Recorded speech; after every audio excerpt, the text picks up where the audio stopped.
Welcome to Central Valley Writers Workshop. Our valley is home to many great writers and authors, and everyone is always looking for tips, tools, and techniques to improve their writing skills. On our show, we interview authors and experts in the areas of writing, and we hope that you will gain insights and new ideas for your own writing craft. Today we're interviewing Jan Noble, author of Figure Shaping, The Completely Natural Weight Loss Protocol, who is an expert author. She has more than one book to her credit. I've known Jan for over 10 years, and I can tell you she is passionate about health. I've actually used her book and was able to lose 30 pounds on it, and I've never gained them back. Jan, thank you so very much for being with us here today. Thank you for having me. Please, I know you're going to have a lot of wonderful insights for us as we're talking today, both as an author and also as a health advocate. Would you be kind enough to tell our audience a bit about your background and how you got involved in writing a book? Well, Figure Shaping actually was written in 1990. I had just finished school, and I had gone to a school in Arizona called the American College of Naturopathy. And it was a home study course, but I interned on campus. And I had opened my first wellness center, offering holistic health and massage therapy, and it was, I called it my little three-ring circus. It was a cute little place, and it was in New Jersey. And I was transferred to Williamsburg, Virginia, and I knew when I got there that I wasn't going to be working for the resort developer that I'd been working for a long time. I needed to focus completely on what I had just finished all those years training in. I mean, you're degreed, you have all this experience, so yes. Yeah. Okay. And so I took a leave of absence from work, and I actually write about this in the book. It's in the introduction. I was standing in my living room looking out. I lived on Merrimack Trail, about a block and a half outside of Colonial Williamsburg, right off of Duke of Gloucester Street. How beautiful. Oh, it was unbelievably area. Beautiful. I've gone back there for vacation since then, just to remember this place. Anyway, and I was looking out, and it was an October morning. It was a misty, beautiful day. And I'm looking at the trees and the mist in the trees, and I'm thinking, okay, now that I've taken a leave of absence from work and I've got all this time, how do I want to fill it? And I kind of got a really powerful feeling it was time to write my book. I'd always known I was going to write a book because I studied writing when I was a kid. I was the writer all the way through school when I was going to school. I got the journalism award when I was in 8th grade. And you mentioned you actually went to writing school as well and trained as a writer. What school was that? I went to creative writing in the Palmer's School of Creative Writing. Okay. Sorry about that. No, Forgot that's all it for right. a second. In Minneapolis. So, I mean, so you learned all the structure and the processes and everything else. How did that help you as a writer? Did you incorporate some of the things that you learned? Well, that was what I decided that morning. I knew that it was time for me to write a book about my passion. My passion was holistic health, but my previous experience was in weight loss. I used to supervise Gloria Marshall figure salons for California. We had 11 salons down in San Jose, Orange County, Los Angeles, and we had salons up here. And I traveled the state and supervised all of those salons for years and learned a lot about weight loss. And then when I went to school to become a holistic health practitioner, I learned a lot about holistic health, so I knew I had to put the two things together and create a book, and I knew the name was going to be Figure Shaping. I just kind of knew that for years. And that leads beautifully into the question, can you tell us about the book, some background, what's involved, what people should expect when they're getting the book and learning it? Because while it's not a thick book, the insights in it, and the thing that amazed me when I was using it is it's common sense. But my mom used to say common sense isn't common, and your book was a wonderful example of you sort of sitting there going, duh, I could have had a VA and I should have figured this out already. That's exactly, and I say that in the first chapter. I say anybody could have written this, anyone. It's just that we forget. We are faced with commercials all day long on TV, in the movies. I don't care where you are, there's fast food being thrown at us all the time, hamburgers all of the time. And I'm not saying don't eat fast food, it's just that too much of it is going to lead to not just health issues, but obesity. Exactly. And so all that book is designed to do is to remind people what they already know, which is go back to nature, get back in the garden, try to eat some fresh fruits and vegetables, some whole grains, lean meats, if you eat meat, which I do, and low-fat dairy, and get back to exercising a little bit, at least find something active to do. Going to the gym is the hardest thing for people because it's too structured for a busy life. They have to take out too much time out of their busy lives. I talk about that in the first chapter. So I love that you can exercise in your living room. My living room is a gym. I have a exercise bicycle. I have a T-zone kind of shimmy machine. And they're not holding clothing. These are not used as alternate clothing racks. No, I know the pitfalls. You don't hang anything on your bicycle bars because that's the day it stops working you out. It's true. It's oh, nice clothes hanger over there. And to have a couple of CDs that juvenate dancing. Is that a word? No, it is. Rejuvenate, juvenate, okay, yes. Okay. If I put on the Black Eyed Peas and I've Got a Feeling comes on, I don't care what I'm doing in the house. I could be washing dishes, I could be writing a book, I could be coming in the door. I will drop everything and go dance. So if you can make it fun and make it a regular incremental part of your everyday without having to find time, if you can work it in, then exercise is extremely important. And I know you talk about all of that. Can you discuss a bit of, you mentioned going back to the garden, eating natural foods. Could you expand a little bit on that when you're talking about eating natural foods? Okay, all right. I think that many people have forgotten that trees can bear fruit. Versus the supermarket shelf. Yes, yes. And a lot of people say they can't afford to eat organic, fresh fruits and vegetables. They buy the more economical, if you will, less expensive frozen varieties, which are not that bad, or canned. But anytime you take it from your own garden, anytime you pick it from your own tree, and bring it in and consume it, you are absolutely enhancing your wellness in every way you possibly can. The fresher it is, the better. If you can grow it organically, which most people are able to do in their own property, you can grow organically. You don't have to use pesticides and herbicides. There are natural ways on a small scale to fertilize your own trees. Square foot gardening is magnificent. You can do that on a deck. You don't have to have a yard. And just a couple of items out of your own yard to your dining room table can begin the process of restoring health and vitality. If a person absolutely doesn't want to have any fruit trees in their yard or any kind of vegetables in their garden, okay, they can sprout in their kitchen window. It's very easy to do. And add that to their salads, or they can go to the produce section of the grocery store the moment they walk in the door. Fill up their cart with fresh live produce first, and eat a little something before they go shopping, and start there. Okay. And try to keep boxes out of their shopping cart. Well, yeah, with all the preservatives and everything, you are preserving yourself. Yes, and MSG. Oh, please, I'm so sorry to have to say this, but MSG was grandfathered in 1912. And if it were just recently discovered and sought approval, it wouldn't have made it. MSG, too many people are allergic to it. It wreaks havoc on systems. You're looking at one of them. MSG I am gives too. me a corking bad headache. Yes, yeah. yes, I faint. If I go to I don't do restaurants too often because if they use MSG, and most of them do, it's not just in Chinese food, it's all over, because it flavors the food a little bit more. You can still buy it on the grocery shelf. Accent is still there next to the salt. No, thank you. But the problem with it is it causes vicious thirst. It's considered toxic by your body, and your body will then crave more water to try to flush it out, or any kind of liquid to flush it out. Sometimes the liquids that we drink are not that healthy. And it causes very toxic headaches, but it also anytime you have something that's playing havoc with your system, that's weakening your system, that's causing you to have to find a way to eliminate it, it's causing work. Yes. And the more work, the faster we age.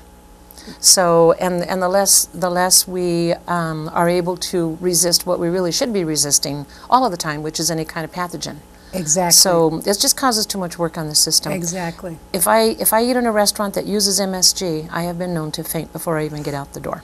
In other words, home cooking, viva. That's right. Well, one of the things that I really appreciated about your book is there are so many how-to dieting books out there. What did you go about doing in order to help differentiate your book? Here you are, you're an author, you're preparing a book, you know people have a lot of choices of books like that. What did you do with figure shaping as an author to make it different? I made it personal. Can you It elaborate? is written for one person, whoever's reading it, to determine what their own body chemistry is doing, using the assessment that's in the book, determine what their own ideal weight is, using measurements with their height, their wrist size, their bone structure, and to then look at their lifestyle patterns and see how they can adjust them without too much pain. Yeah. What to swap out for what to make it healthier. For instance, safflower oil is fantastic for helping people to get healthy and lose weight instead of using butter. We all know this, but most people don't use safflower oil. If they would just buy one bottle of that and start using it, the taste is delicious. Okay. And it helps to deactivate xenoestrogens from the receptor sites of our cells that get clogged up from all of the pesticides in the atmosphere that we spray to kill the bugs that eat the food Which we have that here we in grow for the world. Which we have in the valley. That's right. Exactly. Right. So that's anytime you can use something that will give you a 2- or 3-fold result, you're enhancing and amplifying your effect. Okay. So that's one of the things that does that. So the book gives examples of different things you can switch out Excellent. from what people just don't know that they can remove and but not have to sacrifice taste.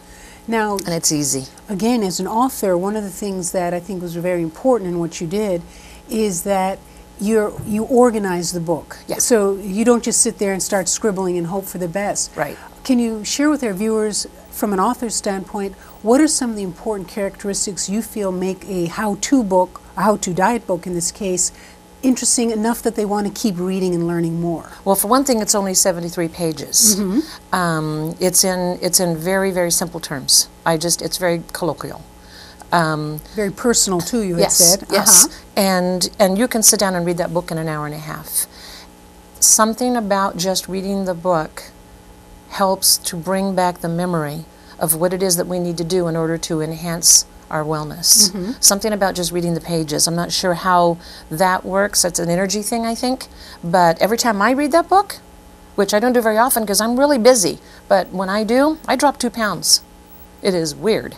But Okay. people have told me that. I've had students lose 90 pounds just from reading that book and following the easy, it's really simple.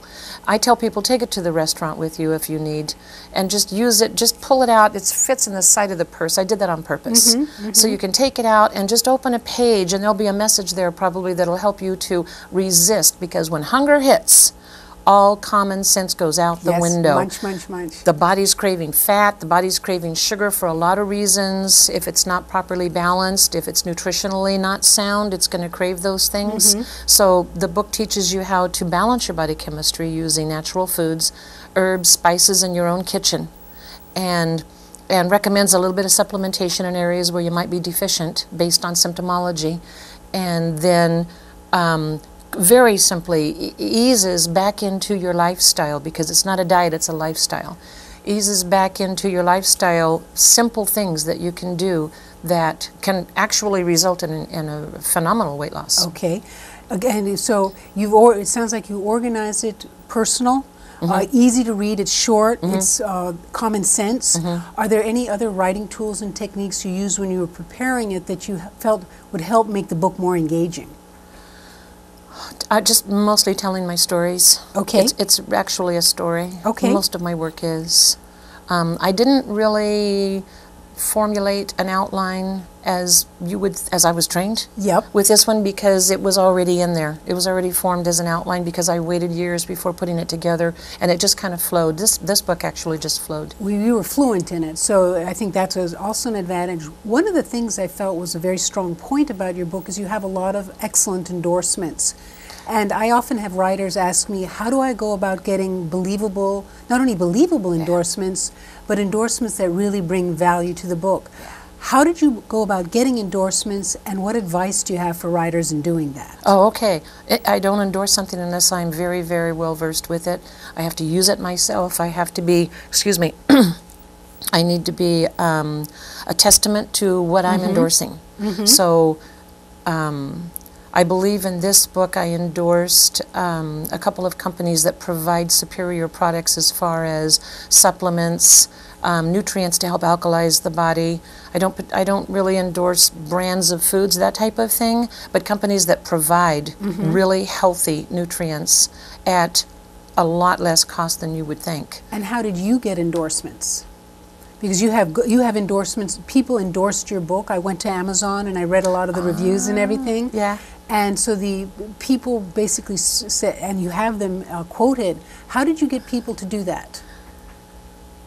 Some of the reviews, I don't even know those folks. Okay. On Amazon.com. But the ones you have on the back of your book, how did you get people to prepare those for you? That was a teacher. Okay. That was one of my main teachers, and she lost weight using the book. And if there's any other endorsements and testimonials in the book, they're from students who lost weight or family members or friends. And we'll be back after these messages.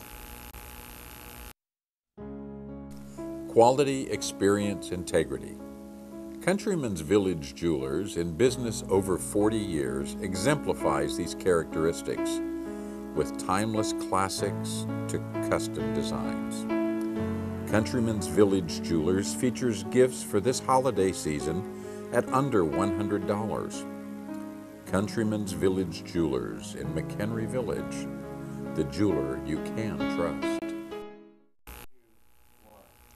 And we're back with Jan Noble on Central Valley Writers Workshop. People ask me questions on how-to books, on ways to organize and structure them, because here they have a huge pile of information, and they're going, what do they pick, what don't they pick? I mean, your book could have been, you know, this thick.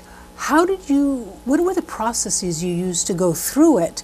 And again, you're an experienced author, so as you said, this flowed from you, but you knew that if you jumped into the end before the beginning, tell our writers, what do they need to do if they're writing a book like this? I might be a little bit of a maverick in this area, sweetie. That's okay. I did train in those techniques, and possibly that was what enabled me to do this internally. But when I decided to write the book, I just became extremely structured in my life, and I tell that story in the book also. I got up at 7. I did what I needed to do in my house. I did ballet stretches for a couple of minutes. I had a bowl of oatmeal, which I used to have every morning. And at 10 o'clock, I sat down. I actually wore the same outfit every day that I wrote the book. Really? A red sweat set. It was kind of maroon. And I sat down at 10 o'clock in the morning with I had a box of pens, and I had a big stack of yellow legal pads. So you did it longhand? I did it longhand. This was in 1990.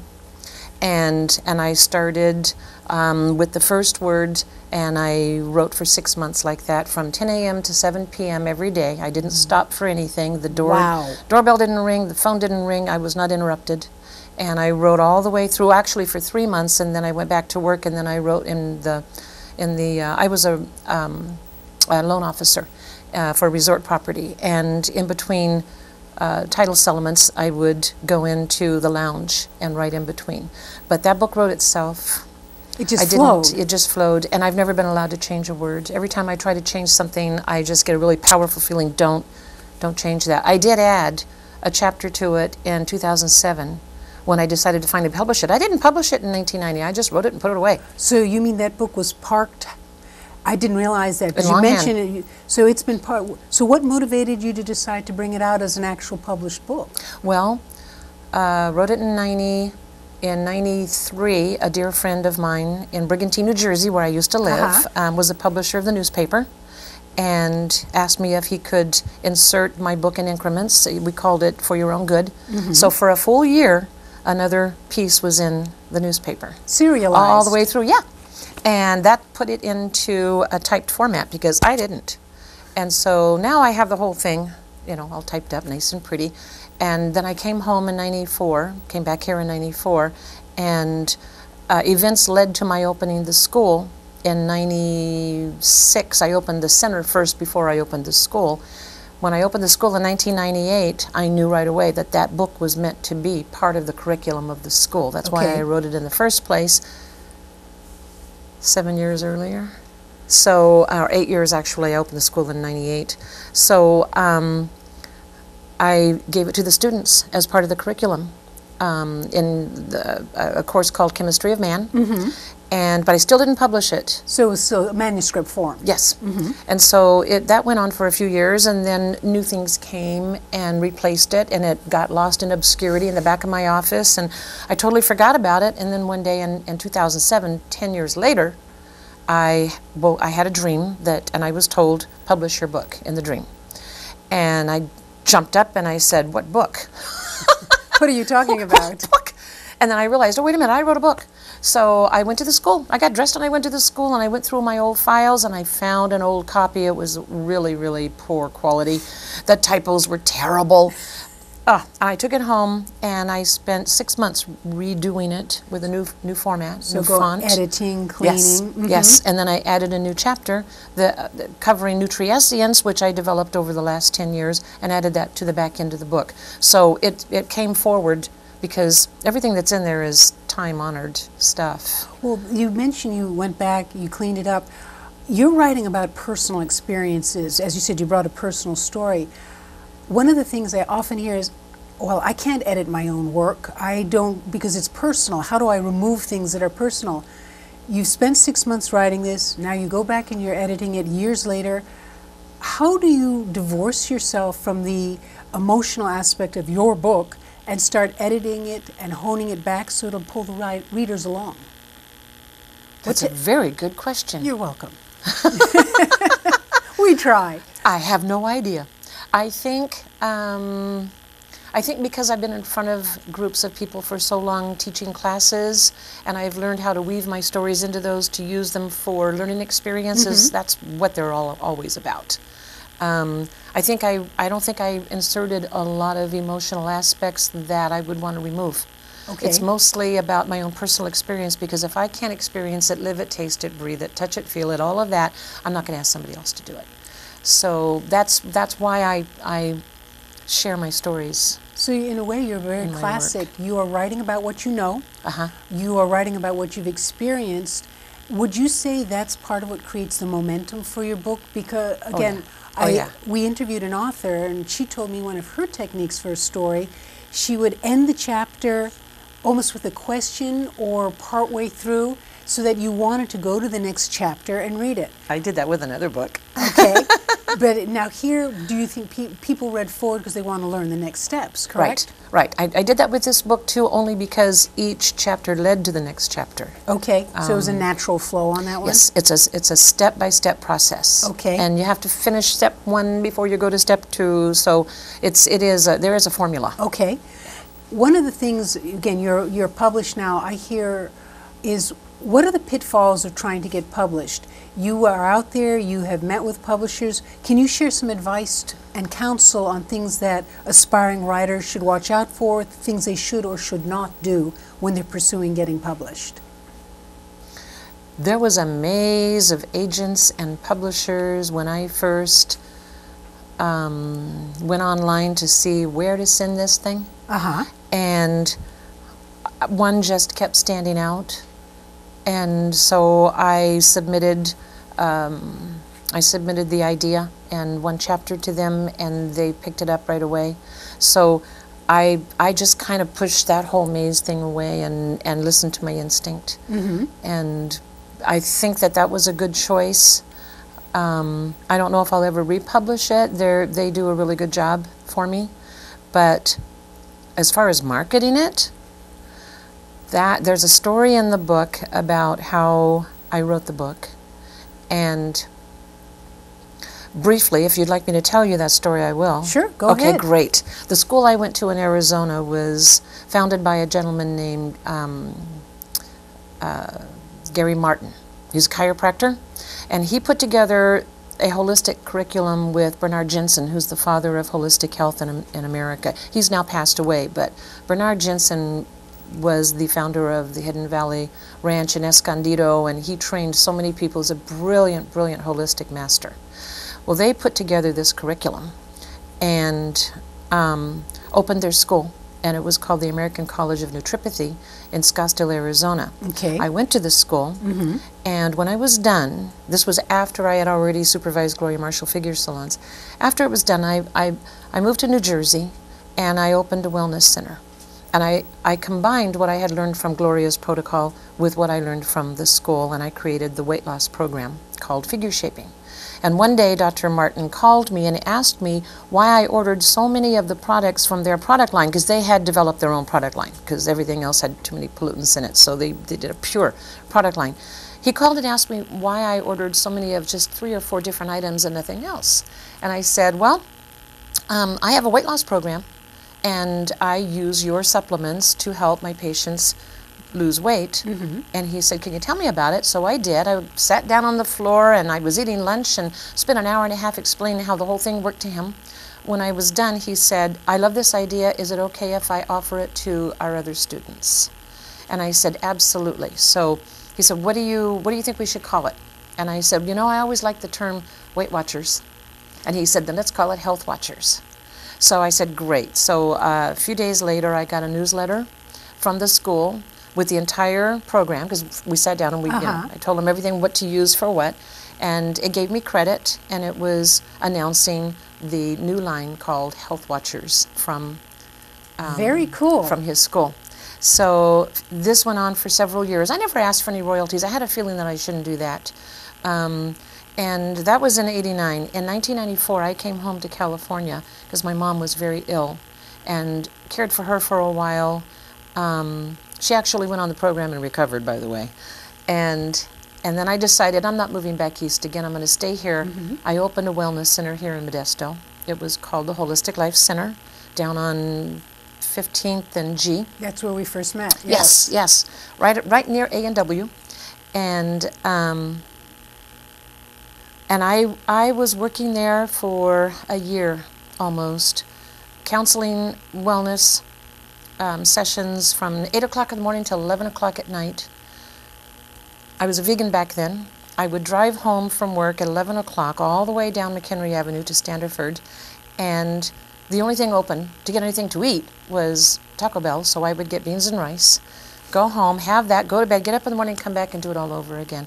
So finally, after about a year of that, I said, I need some help. I called Dr. Martin, and I said, can you help me develop a mini course so I can put all these 10 people I spend the whole day with, an hour and a half each, 10 people, that's 15 hours. So that was my whole day. I said, can you help me develop a little mini course so I can put them all in the same room at the same time, and then I can have breakfast, lunch, and dinner like normal people? And he said, I'll go you one better. I sold Health Watchers to Puritan's Pride, which is the largest vitamin company in America. This morning, I'm retiring, you can have my school. So that's how I acquired the school. His school director came out, sat down with me for 3 weeks, and we did the state registration, built the curriculum, everything, and I've been doing it ever since, and just growing the school from the original course to what it now is. But the bottom line in all of this is that Puritan's Pride is now carrying my book. It goes full circle there. How funny. It just blew me away. They're the reason that I have the school. They're the reason that I wrote the book in a kind of backdoor sort of way, and now they're making it their one and only book on their product list. I really want to thank you today for being with us and sharing about the book and also your experiences as an author. I would like to invite you to join our other authors in pulling the pineapple and adding your book to our bookshelf. If you would be so kind, please. Just pull it out? Pull it out and put in your book. Oh, there you go. Thank you so much. And I'd like to thank our viewers for being with us today for Central Valley Writers Workshop. Our guest today was Jan Noble, author of Figure Shaping. And if you would like to learn more about Jan, her book, and our show, please visit the KAZV TV website. Until then, we hope to see you again on our next Central Valley Writers Workshop, and wishing you a most pleasant day.